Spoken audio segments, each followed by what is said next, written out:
Kalau kita berada di luar pintu itu atau kita mencari pintu-pintu yang lain, bahkan mungkin pintu-pintu yang terkesannya instan dan menggiurkan serta memberikan keselamatan dalam tanda petik secara instan, kelihatannya seolah-olah, dan itulah tawaran-tawaran dunia yang ada di sekitar kita. Kalau pergi mungkin ke Semarang ya, tahu ada namanya Lawang Sewu ya kan, itu pintunya banyak sekali.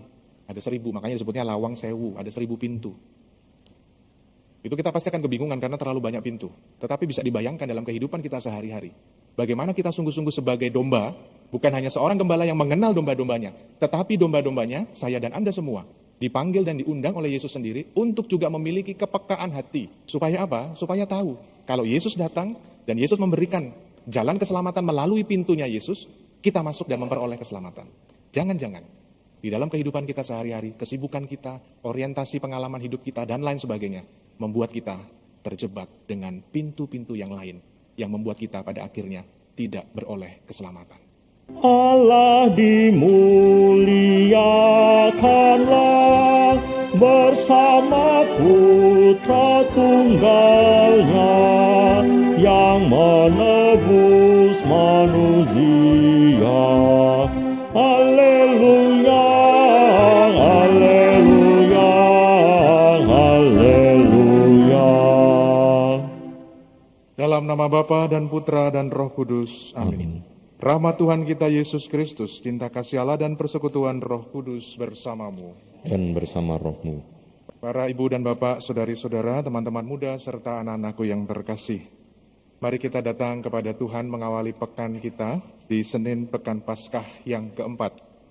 Kita membawa segala macam wujud-wujud doa kita, pribadi kita, keluarga kita, dan juga komunitas kita. Saya ingin berdoa secara khusus untuk Romo Justinus Ardianto dan juga Romo Patrick Selamat Widodo yang hari ini merayakan ulang tahun kelahirannya.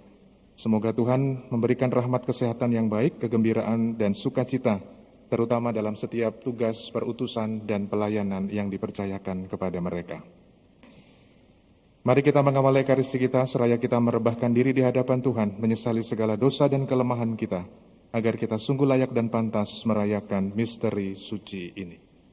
Para ibu dan bapak, suster, frater, saudara-saudari terkasih, saya teringat pengalaman 2016 yang lalu, ketika saya masih frater, lalu saya bertugas tahun orientasi pastoral, seperti frater Florence ya. Cuman saya tidak pastoralnya di paroki, tetapi saya pastoralnya di Seminari Menengah Santo Petrus Canisius, Mertoyudan, Magelang. Saya bersama 287 seminaris calon imam pada waktu itu. Berjumpa dan mengalami kebersamaan dengan mereka, sebagaimana yang kita tahu kalau hidup di seminari atau semacam asrama begitu, hidupnya ya pasti 1 kali 24 jam, minimal kali setahun buat saya, itu selalu berjumpa dengan mereka. Setiap hari, 287 anak. Dari kelas 0 sampai kelas 3, karena mereka SMA-nya 4 tahun ya. Dalam perjalanan mengenal mereka, dalam perjalanan kebersamaan dengan mereka, tentu dalam waktu yang singkat saya tidak bisa satu persatu mengetahui ya. Tetapi lambat laun dalam perjalanan, mereka itu salah satu kebiasaan yang bagi saya unik, tetapi mungkin bisa jadi kita juga pernah melakukan. Kalau pas persiapan mandi, mereka kan ngantri ya mandinya ya, kamar mandinya tidak terlalu banyak. Sambil lewat depan koridor kamar saya itu, ya ada yang bernyanyi lah, ada yang bersiul lah, ada yang bersenandung lah, ada mungkin yang bermazmur lah, dan seterusnya. Ya di satu sisi menikmati lagu-lagu yang mereka lakukan atau senandungkan. Lalu saya mencari-cari tahu ya, ini kira-kira suaranya siapa ya? Awal-awal itu sulit sekali. Dan mengenal mereka waktu jam belajar ditemani, waktu jam nonton TV ya saya temani, waktu jam main bola saya temani, waktu makan saya temani, itu setiap hari begitu ya. Lama-lama saya nggak ngelihat wajahnya. Jadi hanya ketok pintu misalnya, mereka kalau mau izin sesuatu kan ketok pintu dulu ke kamar supamong gitu ya. Waktu ketok pintu, permisi frater, nah itu saya tahu nih, oh si ini gitu. Jadi belum lihat orangnya ya, saya langsung tahu, oh ini ya. Setelah lambat laun, lama-lama setelah itu hampir 6 bulan kurang lebih, sampai langkah kakinya saya hafal. Oh ini kalau gesrek-gesreknya begini nih si ini, si A gitu ya misalnya. Oh kalau langkapnya tegap itu si B misalnya. Lalu lambat laun setelah hampir setahun, ya soal nama itu udah pasti ya. Lalu suaranya dan lain sebagainya, bahkan mungkin langkah kakinya kita bisa menghafal gitu ya, dan tahu ini siapa gitu.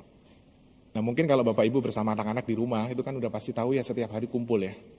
Oh kalau si ini nih yang bungsu, oh kalau yang ini yang sulung, ini anak tengah nih kalau yang jalannya seperti ini. Jadi langkah tegap derap jalan mereka aja kita sudah tahu. Nah, itu menunjukkan bahwa sebetulnya kita mengenal pribadi-pribadi yang ada di sekitar kita. Ya kalau di paroki ini ya beberapa kali ya memang saya bersama frater, bersama beberapa teman-teman OMK atau misioner.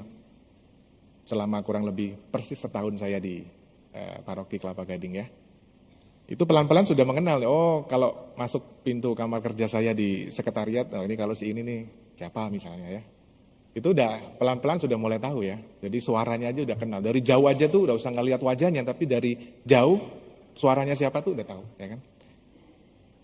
Dari ujung sana misalnya suster berteriak, saya tahu nih, ini suster siapa nih, Romana, suster siapa gitu. Hafal ya pelan-pelan. Bapak Ibu saudara-saudari terkasih, itulah ya yang Yesus teladankan di dalam bacaan Injil. Bagaimana Yesus sebagai gembala yang baik, dia persis tahu mengenal siapa domba-dombanya. Dan hari ini Yesus mengatakan bahwa dirinya sebagai akulah pintu. Kalau masih ingat beberapa waktu lalu saya mengatakan akan ada 7 I am statement. Yesus menyatakan dirinya. Kemarin I am the bread of life ya, akulah roti hidup. Di bab 8, akulah terang, mungkin tidak masuk dalam bacaan harian. Lalu sekarang di bab 10, akulah pintu. Sebetulnya di ayat setelahnya nanti ayat 14, akulah gembala yang baik. Bapak Ibu saudara-saudari terkasih, ketika Yesus menyatakan dirinya sebagai pintu, maka disitulah persis kita semua domba-dombanya mesti melalui pintu yang satu itu untuk memperoleh keselamatan. Kalau kita berada di luar pintu itu atau kita mencari pintu-pintu yang lain, bahkan mungkin pintu-pintu yang terkesannya instan dan menggiurkan serta memberikan keselamatan dalam tanda petik secara instan, kelihatannya seolah-olah, dan itulah tawaran-tawaran dunia yang ada di sekitar kita. Kalau pergi mungkin ke Semarang ya, tahu ada namanya Lawang Sewu ya kan, itu pintunya banyak sekali. Ada 1000, makanya disebutnya Lawang Sewu, ada 1000 pintu. Itu kita pasti akan kebingungan karena terlalu banyak pintu. Tetapi bisa dibayangkan dalam kehidupan kita sehari-hari. Bagaimana kita sungguh-sungguh sebagai domba, bukan hanya seorang gembala yang mengenal domba-dombanya, tetapi domba-dombanya, saya dan Anda semua, dipanggil dan diundang oleh Yesus sendiri untuk juga memiliki kepekaan hati. Supaya apa? Supaya tahu, kalau Yesus datang dan Yesus memberikan jalan keselamatan melalui pintunya Yesus, kita masuk dan memperoleh keselamatan.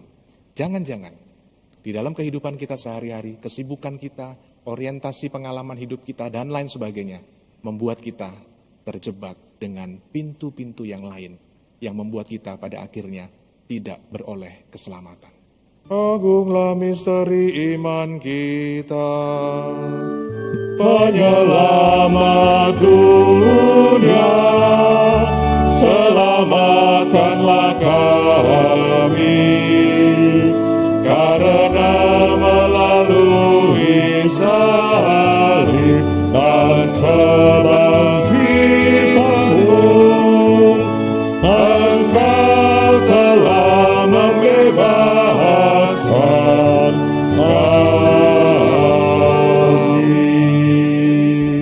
Suster, frater, ibu bapak, saudara-saudari terkasih, terima kasih untuk kebersamaan kita dalam Ekaristi kita pagi ini, mengawali pekan yang baru.